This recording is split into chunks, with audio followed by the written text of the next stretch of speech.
Seja muito bem-vindo, muito bem-vinda ao programa Pais e Filhos, um programa para fortalecer laços familiares. Aqui nós falamos sobre educação consciente e respeitosa, sobre promoção de saúde física e mental na infância e, é claro, de diversão também, pois não há infância saudável sem alegria. Aqui você também vai conhecer histórias de pessoas incríveis, interessadas, defensoras da infância, que vão te ajudar a refletir e, é claro, te trazer dicas práticas do que fazer no dia a dia nos desafios com as crianças e com os adolescentes. E no programa de hoje nós vamos falar sobre as crianças pequenas, sobre um desafio que acontece com muitas famílias. Sabe aquela criança que bate, que está empurrando, que morde, a criança que está agressiva? É sobre isso que a gente vai falar hoje aqui, com uma convidada muito especial, que é a Natália Sanches. Pode vir, Natália. Vem para o pessoal conhecer você. Eu já te conheço, já fizemos podcast, já estudamos juntas, né? Sim. Conta primeiro um pouquinho para as pessoas te conhecerem, né? Quem não te conhece, um pouquinho a sua história, por que você fala sobre esses assuntos. Bom, para quem não me conhece, eu sou Natália Sanches, educadora parental, me formei também com a Vivi na Escola de Educação Positiva e tive um chamado muito forte dentro de casa de estudar mais sobre agressividade.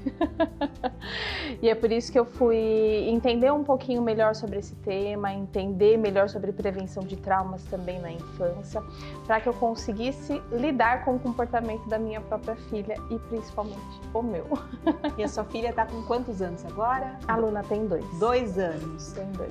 Ela já teve, então, alguns desses comportamentos, né? De bater, morder. Qual foi o comportamento dela? E que o mais preocupante, Vivi, foi quando ela tinha 1 ano e pouquinho, super novinha, e ela começou a ter comportamentos autolesivos.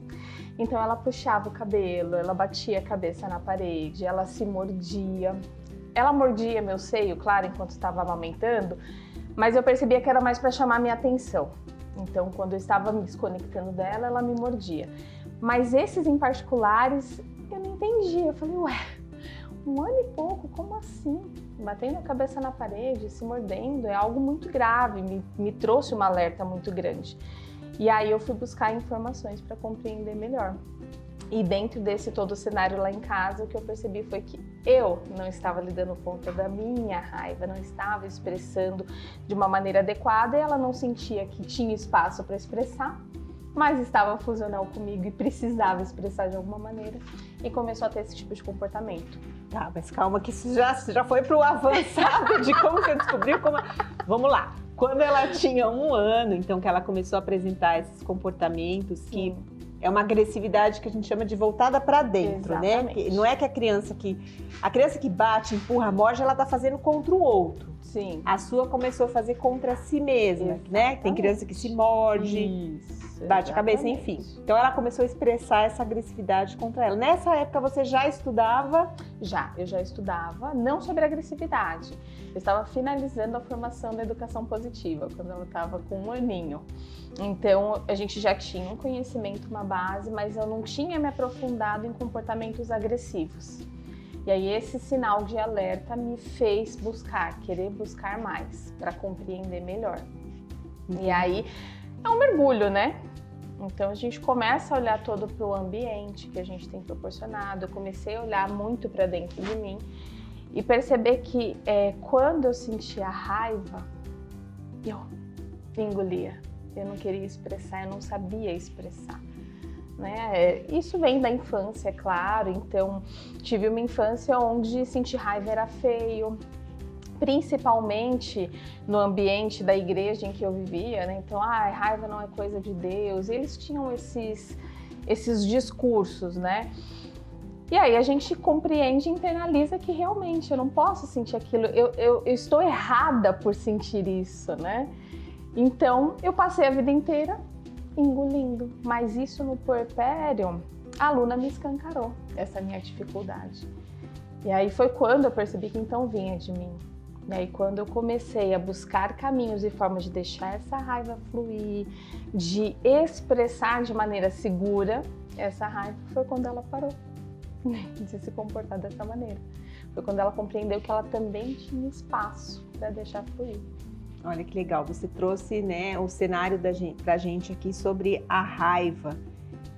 Porque vamos imaginar, né, gente, uma criança que está batendo, que está empurrando, o que ela está sentindo, né? Estou ali tranquilo, feliz, brincando, e eu vou e faço uma agressão contra alguém. É claro que algumas crianças às vezes estão tão felizes que sem saber lidar com aquilo, ela morde, porque ela tem uma fase oral, né, que precisa expressar de alguma maneira com a boca, ela está em aprendizagem, num processo de aprendizagem. Mas geralmente esses comportamentos agressivos acontecem quando a criança sente raiva. Raiva ou medo, né? Então a pergunta que eu sempre me faço depois desse exercício, desses estudos, é do que ela está se defendendo?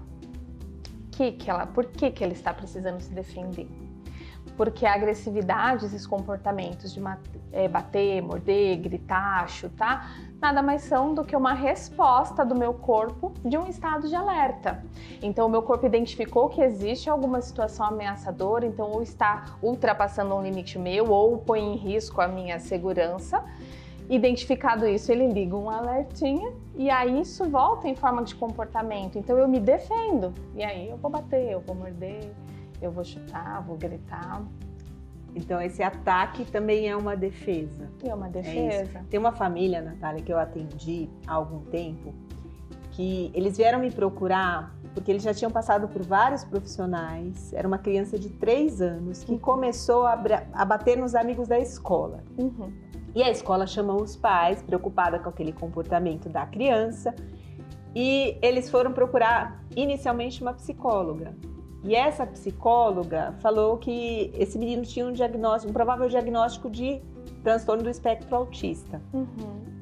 E os pais ficaram desesperados, ninguém nunca tinha suspeitado disso, foi porque o menino começou a bater e não estava controlando, entre aspas, a sua agressividade ali na escola. E, enfim, essa família procurou neuropediatra, foram em vários profissionais, não, mas que diagnóstico é esse, né? Primeiro que, sim, foi um diagnóstico feito ali em 5 minutos, em que essa profissional olhou e falou, eu acho que é.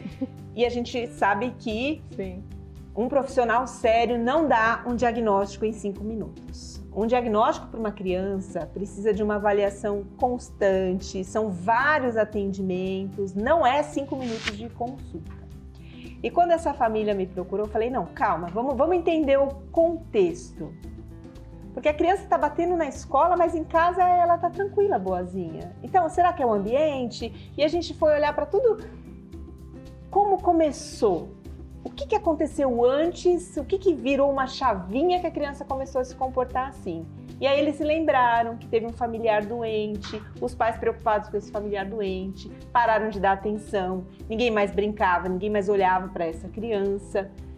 E ela, sentindo essa falta do amor, do olhar, do carinho da família, começou a acumular raiva. E foi expressar essa agressividade na escola, então não tinha nada a ver com diagnóstico. Eu não sei se você já atendeu alguma família, assim, também, com essa dificuldade em que a nossa tendência, acho que como sociedade, é procurar o problema na criança e não no ambiente. Sim. A maioria, né, Vivi, eu atendo hoje algumas famílias que têm dificuldades não só nessa faixa etária que você está me falando, mas na faixa etária depois da primeira infância, da puberdade, na adolescência, de outras maneiras, né, uma agressividade já bem mais disfuncional. E a gente tem essa dificuldade, primeiro, porque a sociedade coloca essas emoções mais desafiadoras, né, de raiva, de medo, como ruins, como negativas. O comportamento agressivo, a gente não compreende que ele também é funcional, ele precisa ser guiado. A gente não vai fomentar que aquela criança bata, a gente vai ensinar ela a expressar de uma maneira mais segura.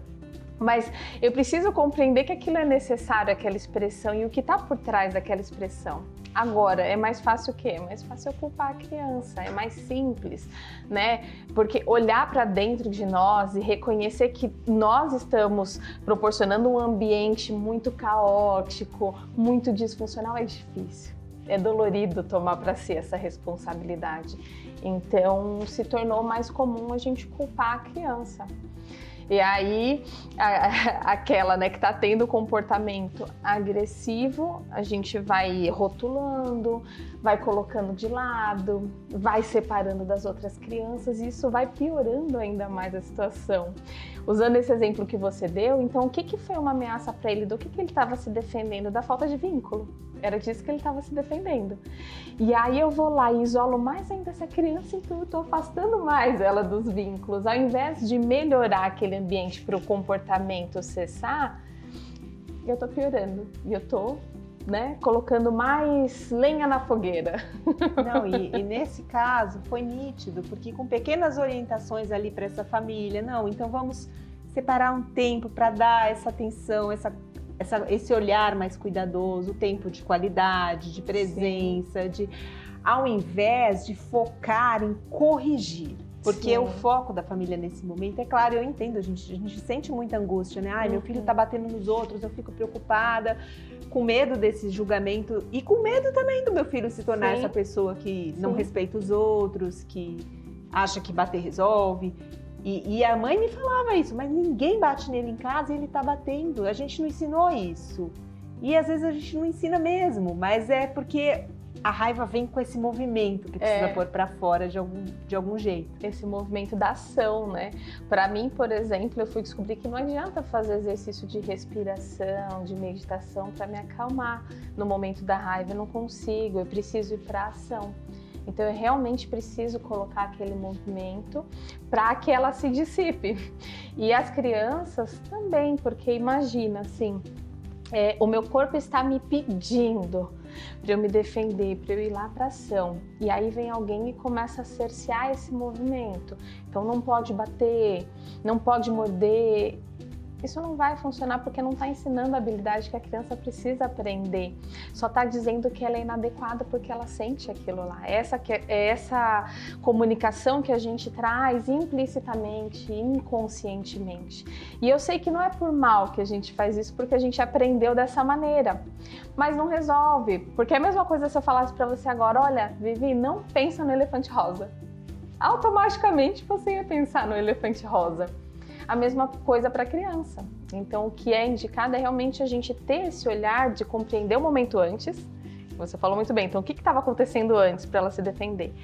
E depois disso, trazer essa criança para um estado de segurança para que eu consiga ensinar uma nova habilidade para ela. Exatamente. E nem toda criança morde, né? Nem toda criança vai apresentar em algum momento esses comportamentos, mas todas as crianças vão sentir raiva de alguma forma e a gente vai precisar ajudá-la a expressar essa raiva de uma maneira saudável. E você falou algo assim, que você entendeu que para você essa raiva precisava, não adianta respirar, porque é uma das coisas que a gente, né, aprende, vê nos vídeos pela internet e tal. Ai, vamos respirar, conta até 10. E a raiva, às vezes, ela precisa de uma coisa mais enérgica. Sim. Como que a gente pode mostrar isso na prática para os nossos filhos e ensinar a expressar a raiva? Olha, eu acho que o que mais funciona, tá, é através do nosso próprio exemplo. Então, quando a gente realmente identifica e gerencia melhor essa emoção, eles aprendem por espelhamento. Eu vou dar um exemplo aqui. Quando eu fui aprender, né, o como que eu poderia expressar, eu fiz um exercício assim, de colocar toda a minha intencionalidade, minha força na parede e empurrar com muita força. E aí eu fui repetindo isso todas as vezes que eu sentia raiva. E num determinado momento, a aluna sentiu também em casa, o que ela foi fazer? Ela foi na parede e foi empurrar a parede para expressar aquela raiva dela. E aí eu percebi que todos os movimentos que eu ia fazendo, então, por exemplo, socar travesseiro, gritar no travesseiro, às vezes eu tinha um impulso de bater muito forte com os meus pés no chão, e isso ela ia aprendendo por imitação. Então hoje, às vezes, quando ela sente essa raiva, ela já vai direto, já pega uma almofadinha e expressa da maneira como eu expressei a minha. Claro que em alguns momentos, quando tem um impulso de morder e outras coisas, eu guio de uma outra maneira, mas o que funcionou melhor foi o meu próprio exemplo. Eu expressando na frente dela. Como que você guia? Fiquei curiosa, o impulso de morder. De morder? Acho que o primeiro de tudo é a gente ter a calma de não entrar na reatividade, né? Porque eles se defendem e a gente acaba se defendendo deles também. Aí nosso impulso é gritar, é isso. Então a minha primeira questão é, eu paro, opa, tá, deixa eu entender. E aí esses dias, vou dar um exemplo mais claro. Esses dias eu estava precisando trabalhar no celular, ele estava do meu lado e ela toda hora chamando minha atenção. Eu, filha, já vou, filha, já vou. Ela foi e fez o quê? Mordeu a minha perna. Então eu fui lá, eu, filha, você mordeu a perna da mamãe porque você está com raiva que a mamãe não está te dando atenção, né? Aí ela olhou na hora, Eu falei, tudo bem. Eu falei, quando você sentir essa raiva, esse impulso, eu vou te mostrar esse brinquedinho aqui, você pode morder. Essa almofada aqui você pode morder. Essas coisinhas aqui você pode morder. A perna da mamãe machuca. E aí eu vou direcionando para onde que ela vai soltar, né? Essa tensão dela, essa necessidade de morder. Olha, haja! Né? Porque imagina, a criança mordendo você, e eu passei por isso com uma das minhas filhas, quando eu era pequenininha, tinha essa maneira de expressar ali a raiva nas mordidas, e é importante lembrar que nessa hora, primeiro, não adianta querer ensinar nada para a criança, ela não vai te ouvir. Então não adianta, não pode morder, não faça isso. É claro que a gente pode conversar com a criança depois, mas não adianta, né? Aí eu deixei até a minha bonequinha aqui para mostrar o que eu fazia com a minha filha quando ela queria me morder. Se eu tava aqui de alguma maneira, né, perto dela e deixei ela com raiva, e eu já percebi, a gente percebe, se a gente tá do lado da criança, a gente sabe que ela vai querer morder. E esse é um comportamento esperado qual idade, né, Natália? Olha, eu falo assim que até mais ou menos quando o córtex pré-frontal começa a ganhar mais conexões para controle inibitório, que vai ser depois da primeira infância. Então, durante essa primeira infância, principalmente a primeiríssima, né, do 0 aos 3, é muito importante a gente ter essa sabedoria de orientar, porque são repetições. Então a gente repete, a gente repete, a gente repete quantas vezes forem necessárias para que essa criança adquira a nova habilidade. E aí lá na frente vai ficando mais fácil. Isso é muito importante. Primeiríssima infância, do 0 aos 3 anos, a gente espera que é natural. Não quer dizer que a gente não vai ensinar para a criança, mas isso é natural. A gente precisa naturalizar esses comportamentos. O que eu fazia com a minha filha, então?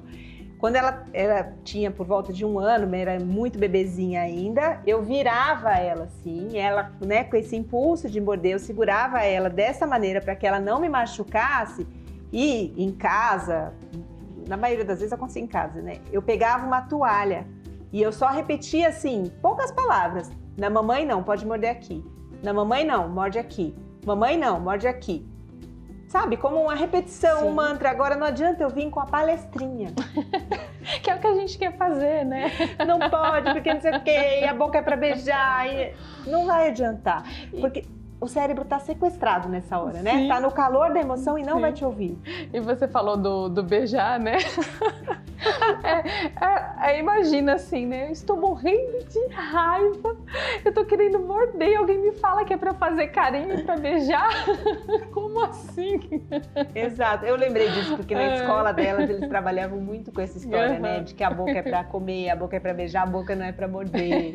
Mas a gente vem de uma outra formação, em que a gente entende que o comportamento, ele é uma expressão, uma comunicação de alguma necessidade ou de alguma emoção.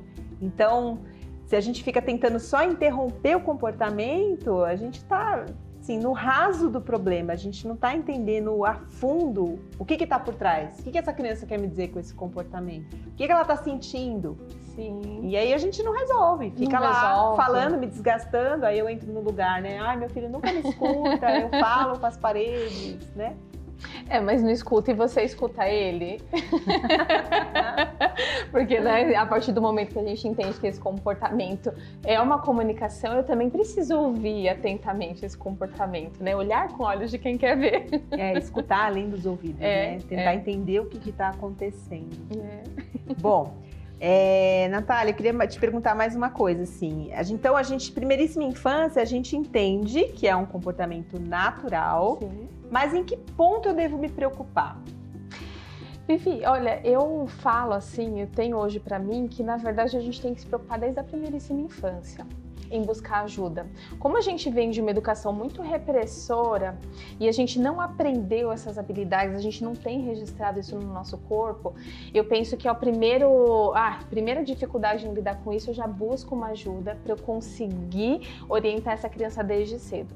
Porque lá na frente vai se tornando mais difícil. Tá? Tem uma família que eu tô atendendo que é uma criança de 8 anos e ele tem comportamentos muito agressivos. Já daqui a pouco a gente já pode falar em violência, né? Porque violência é aprendida. E é muito mais difícil o processo, porque ele já vem desestruturado há 8 anos. Então eu penso que desde a primeira infância, mas assim, permaneceu, saiu da primeiríssima infância, ainda continua com esses impulsos, né, de morder, de bater, de empurrar, a criança já tem um vocabulário um pouquinho maior para expressar, é um alerta, assim, um sinal bem amarelo para a gente se preocupar. Na primeiríssima infância, eles ainda não conseguem controlar, ter, né, esse controle inibitório, mas passou disso, já é um sinal de alerta de, né, uma falta de compreensão nossa e falta de habilidade de gerenciar isso daí. O que é esse controle inibitório? O controle inibitório são aquelas funções mais executivas, onde a criança consegue segurar esse impulso. Então ela consegue racionalizar, né? Opa, se eu bater eu vou machucar, deixa eu esperar aqui.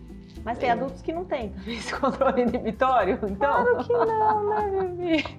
Eu tô lendo um livro maravilhoso, ele chama Comporte-se. E esse autor, ele estudou a nível biológico, fisiológico e sociológico os comportamentos agressivos e violentos. E aí ele fala, né, que então todo esse ambiente que a gente viveu na nossa infância, na nossa adolescência, chegou na fase adulta, eu não tive nada disso, eu não aprendi habilidade, realmente eu não vou conseguir. Né? E aí a gente vai realmente para esses impulsos mais primitivos, como você falou, o cérebro está sequestrado nesse momento. Não consegue pensar com a não razão. consegue pensar, então tá bom, mas a partir do momento que a gente consegue ensinar lá nessa base, né, na construção da estrutura da casa, lá na fase adulta vai ficar mais fácil. Ela vai ter mais habilidade de trazer esse cérebro pro racional e expressar.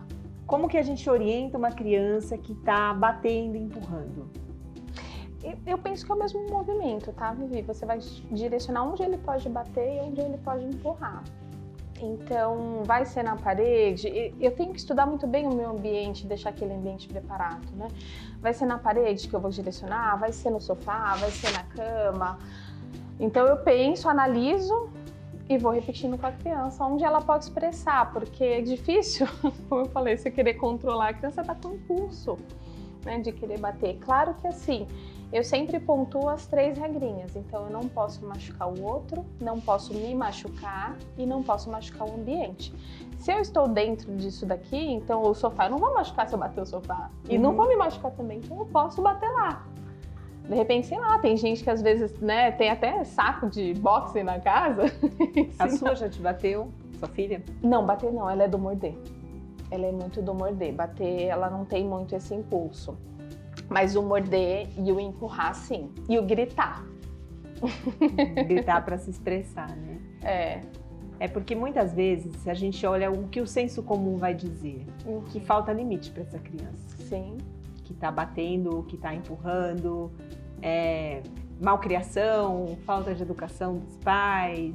E é um conteúdo, quando eu posto nas minhas redes sociais, é um conteúdo que sempre gera polêmica de muitas pessoas virem defender que os pais têm uma postura mais enérgica, né? De bater de volta para a criança aprender, ensinar que ela não pode fazer aquilo, que ela precisa sentir para ela não fazer no outro. Mas olha a lógica disso, né, Vivi? Que engraçado, porque remete muito à estrutura que a gente vive patriarcal, né? Onde a gente abusa do nosso poder. Então, quando a criança me bate e eu vou lá e eu bato de volta, porque eu quero que ela sinta aquela dor para ela não fazer mais, o que eu tô comunicando é: você não pode bater mais, o mais forte pode. E lá na frente, ela vai repetir esse comportamento. Então, quando chegar a vez dela de estar nessa posição mais alta, ela vai replicar isso no filho, ela vai replicar na mulher, em quem ela julgar que é mais fraco, porque ela recebeu tudo isso. Então, tá, eu, pequenininho, não posso bater, mas o mais forte pode. Então, quando eu for o mais forte, eu posso replicar esse comportamento. Não só na vida adulta, né? Pode ser que ali na própria escola vai bater no mais fraco ali da escola, no coleguinha que é menor, ou no próprio irmão que é menor, porque eu estou normalizando essa violência. Eu estou dizendo que é assim que a gente resolve as coisas, né? Os conflitos. Sim. E exatamente. Essa é uma forma assim, de educação tradicional, que a gente chama, né? Educação que a gente recebeu, mas que no fundo a gente precisa aprender uma nova forma de educar.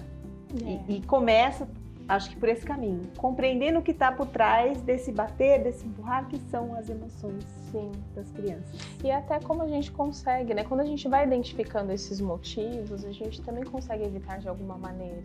Então, poxa, se eu sei que ali as crianças estão numa disputa de brinquedo e que naturalmente pode ser que aconteça, eu vou estar mais atento, mais próximo para eu conseguir mediar essa relação e evitar, né, que aconteça esse tipo de comportamento.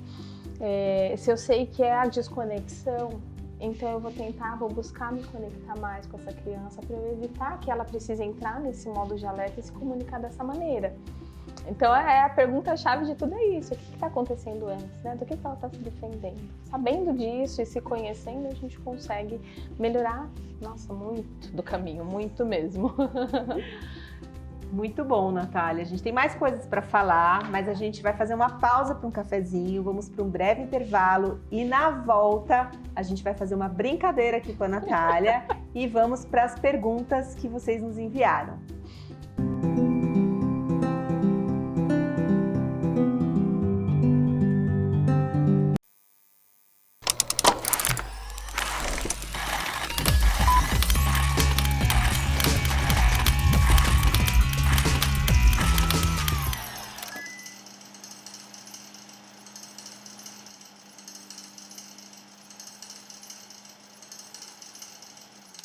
Fico muito feliz pelo primeiro programa, comentários, o pessoal gostou. E claro, começa a nova fase, que é a fase da competição. Ranking do sabor, são 4 chefes extremamente especializados que vão competir entre eles, fazendo um único prato e claro, sempre com os jurados, convidados especiais e claro, o oferecimento maior que é da Marucci Molhos. Não perca, quarta-feira, às 14 horas, Sabor em Foco. Programa incrível que já vai revolucionar a gastronomia no Brasil. Rede Vivax, a TV que mais cresce no Brasil. Beijão!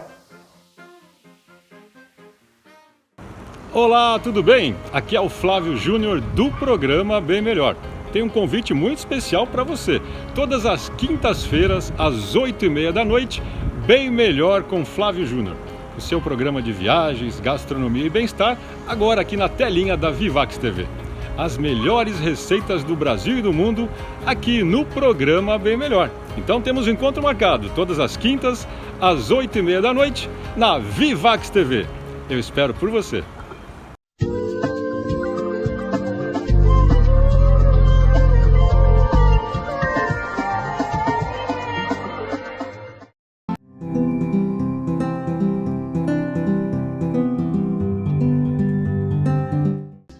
Estamos de volta com o programa Pais e Filhos e agora, de volta do intervalo, a gente tem uma brincadeira para fazer com a nossa convidada que está aqui, ó, nesta caixinha surpresa. Natália, esse é o momento em que a gente vai relembrar algumas brincadeiras de infância e trazer sugestões para quem está nos assistindo para usar dessa brincadeira para se reconectar com as crianças. Certo. Vamos ver o que tem aí nessa caixa? Qual é a nossa... Ó, eu já tô com medo aqui. Super, né? Aquelas brincadeiras que tinham antigamente, né? Sai uma... Saiu a que eu era mais habilidosa. Só que ao contrário. A gente quer muito incentivar que as famílias tirem mais os seus filhos das telas e usem mais de brinquedos. Esse é um brinquedo que é muito antigo, o cubo mágico. Nossa, super. E eu sempre tive dificuldade, desde a minha infância. O meu negócio era correr, pular, subir em cima das coisas. Agora, essa parte muito lógica. A gente tem uma limitação aqui do nosso estúdio para fazer essas brincadeiras, mas seria legal se a gente pudesse brincar aqui. A gente pega-pega, né? Nossa, eu brincava tanto. A gente brincava muito no intervalo da escola, quando ainda podia, né? E a gente brincava, a gente voltava pra sala suado. Mas era muito divertido. Não, eu não sou habilidosa com isso aí também, não. Eu vou passar vergonha aqui se eu pegar nesse cubo mágico. Mas eu sei que existem técnicas lógicas, tem até vídeos que ensinam a como jogar. Gente, eu admiro aquelas pessoas que conseguem, sabe, em Poucos segundos. Nossa, eu falo, como que eu tô aqui, eu não consegui formar uma linha. Ai, gente, assim Eu vou te falar que todas as brincadeiras que surgiram aqui foram para constranger as convidadas. Não, tudo bem, acho que eu até tô segura que as minhas habilidades motoras são diferentes mesmo, são mais pro fazer isso daqui, lógico. E essas brincadeiras manuais, você brincava do que quando você era criança? Assim? Eu gostava de brincar de... Nossa, a gente fazia bastante massinha caseira. Massinha. Lembra daquele programa do TV Cultura? Como que era o nome? Enfim, era um programa que passava várias receitas, eles ensinavam a fazer essas massinhas caseiras, a gente sempre tava fazendo. Consegui um. E... Era massinha, era desenhar, pintar. A gente brincava muito. Eu cresci num bairro que estava sendo loteado, então ainda tinha muita natureza. Aí a gente brincava muito de pegar as plantinhas e fazer comidinha. Essas coisas assim. A gente foi sortudo, né? Porque tinha bastante árvore pra gente subir, terreno pra pular. Exatamente. Olha que ponto interessante, né, que a Natália tá falando. A gente não tem tanta liberdade de tantos espaços assim para os nossos filhos hoje em dia, mas a gente precisa buscar propiciar esses momentos. Claro que a gente não vai conseguir, talvez, na frequência que a gente tinha na nossa infância, mas como é importante uma criança aprender a subir numa árvore, mexer ali com a terra, brincar com elementos da natureza. E você vê, não precisa de brinquedos caros, não precisa de muita coisa, né? O que a aluna mais gosta é embalagem, viu? Caixas, embalagens, achou na rua gravetinho com as coisinhas, ela tá se divertindo. É importante também esse momento do brincar livre, né? Hoje a gente tende muito a querer direcionar, encher a agenda deles de atividade e a gente esquece de também fazer parte dessa agenda o tempo de ócio, do brincar livre, onde eles vão explorar o ambiente, a criatividade. E vai ajudar nesse momento de regulação emocional. Com certeza. Que tem super a ver com o nosso tempo, com o nosso tema de hoje, né? E falando no nosso tema, Natália, vamos então para as nossas perguntas, que a gente tem aqui, perguntas das famílias, dificuldades, desafios relacionados à agressividade. A primeira pergunta é essa daqui, ó. Tem um filho de 3 anos que não consegue brincar com os amigos. Sempre dá confusão e ele acaba batendo. Converso, mas não adianta. Como posso ensinar para ele que bater é errado? Olha, eu acho que entra naquilo que a gente estava conversando, de tentar compreender em que momentos que ele bate, dentro dessa brincadeira, em que momentos que dá a confusão. É numa disputa de brinquedo? É porque de repente o coleguinha invadiu o espaço dele e ele vai lá e revida?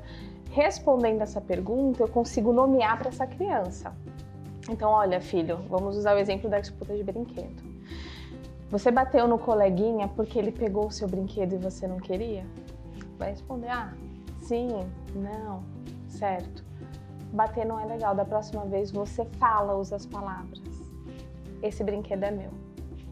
E a gente vai ensinando. A gente não precisa focar no não pode bater.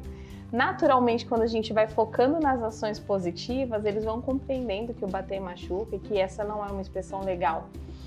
Então, eu normalmente foco no que é para fazer mesmo. E aí, dessa maneira, eles vão aprendendo e parando de bater, de demonstrar com o corpinho.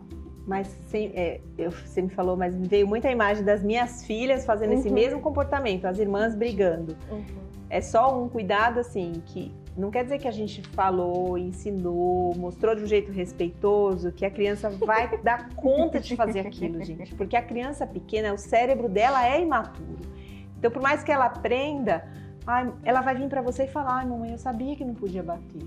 Ela sabe, mas ela não consegue controlar esse impulso. E a gente vai repetir, e vai repetir de novo, e vai falar mais uma vez. E educação é repetição. Sim. A gente não pode se cansar de repetir. Sim, e é importante, assim, nessa questão da repetição, a gente não entrar naquele lugar de: eu já te falei que não é para bater na sua irmã. Eu já te falei que não é para bater no amiguinho, porque aí a criança se sente mais inadequada ainda. Então a gente repete, igual aquele filme Como Se Fosse a Primeira Vez. É um novo dia, a criança esqueceu tudo e eu vou repetir como se eu nunca tivesse falado. Tendo essa paciência de baixar a minha expectativa e saber o que ela é capaz de me entregar, né? E que eu vou ter que repetir muitas vezes o processo até que ela compreenda. Exatamente. E se isso acontece no ambiente escolar? Então, no ambiente escolar, a gente tem ali, assim, uma engrenagem que deveria funcionar. Então, a escola, de um lado, ajudando essas crianças, ensinando as habilidades, e de um lado a família também ensinando isso dentro de casa. E ensinando, vai passar por essas etapas, né, do acolhimento, do validar a emoção da criança, nomear aquilo para ela. E quando ela estiver no estado de calma, eu ensinar como que ela pode se expressar. E aí, muitas vezes, a escola tem essa dificuldade, porque tem escolas que são 30, 40 numa mesma sala, e aí as professoras: ai, mas eu não dou conta, e quando eu vi já aconteceu. E aí a gente pode, assim, só sair um pouquinho da caixinha, sabe? Pensar um pouco fora da caixa e entender que essas habilidades socioemocionais são importantes e que eu posso transformar isso em conteúdo dentro de sala de aula. Então, aconteceu a situação, eu vou trazer todo mundo aqui, e eu vou nomeando, e eu vou validando, e eu falo: olha, gente, aconteceu isso, o fulano sentiu raiva, como que a gente pode expressar de uma maneira melhor? E a gente vai ajudando essas crianças todas, mesmo quem não estava participando da cena, a desenvolver essa habilidade. É usar uma cena que aconteceu como uma oportunidade para ter esse diálogo ali, conversar, e os outros estão ali, né? Os ouvidinhos atentos, aprendendo, escutando. Isso, e aí a família muito nesse sentido, assim, de fazer uma ponte mesmo com a escola. Eu falo assim, que a escola ela tem que tomar muito cuidado quando ela vai comunicar isso para os pais, porque normalmente, dependendo de como ela comunica, aquela criança vai ter uma repressão, uma punição em casa, vai apanhar e aquele comportamento só vai reforçar. E vice-versa, né? Os pais também, quando recebem essa informação, não colocar também só nas costas da escola, mas realmente se unirem. Olha, vamos fazer assim, então aqui dentro, né, vocês podem fazer desse jeito, em casa eu tô fazendo desse jeito, e a gente vai trabalhando, daqui a um tempo a gente reconversa e vê se melhorou essa situação. É estar próximo mesmo. Né, os dois, porque hoje a gente fica num jogo de empurra, né? Um empurra pro outro, e a criança que tá lá no meio, assim, pedindo socorro, nada resolve, nada aprende, né? Exatamente. Vamos para a próxima? Próxima pergunta. Meu filho é autista, não consegue se controlar quando está nervoso e agride todo mundo. Fico exausta e não sei mais controlar esse comportamento. Olha, aqui acho que a gente precisa compreender também as particularidades, né, das crianças atípicas, nessa dificuldade de regulação emocional. Eles têm explosões emocionais mais intensas e também têm dificuldade de retornar a esse estado de calma. Toda criança eu preciso fazer o processo de corregulação para ela aprender. Mas nesses casos a gente precisa ainda mais estar próximo. Aqui o primeiro de tudo é corregular essa criança. O que é essa corregulação? É literalmente emprestar o meu sistema nervoso calmo, amadurecido, para que ela consiga retornar ao estado de segurança. E aí isso é com colo, é com proximidade. Ah, Natália, mas ele não deixa, ele não permite que eu pegue no colo, que eu fique próximo. Então, eu fico ali do lado, eu pergunto: filho, posso só colocar então a mão nas suas costas? Ou só vou encostar aqui um pouquinho? E aí a gente vai trabalhando a nossa regulação para a gente se manter calmo, e em ressonância do ambiente ele vai voltando também ao estado de segurança, antes de mais nada. E eu sei que aí entra uma questão de julgamento externo, que é uma dificuldade bem grande das mães. Então, assim, quando vem aquele olhar da sociedade julgador, porque a gente está acolhendo os nossos filhos ao invés de punindo, castigando nesse momento de descontrole. Então, é até assim, uma dica que a gente pode dar para as famílias: sai desse ambiente, leva para um lugar onde vocês consigam ficar mais tranquilos, íntimos e se reconectarem para que essa criança consiga voltar ao estado de calma. Depois disso, aí eu posso ensinar o que precisa ser ensinado. Achei legal você falar da corregulação, a gente não tinha citado isso aqui. E é um momento que eu consigo transmitir essa calma para o meu filho. Às vezes ele não quer um abraço, ele está com, né, independente do diagnóstico, se é uma criança típica, mas ele não quer contato com você.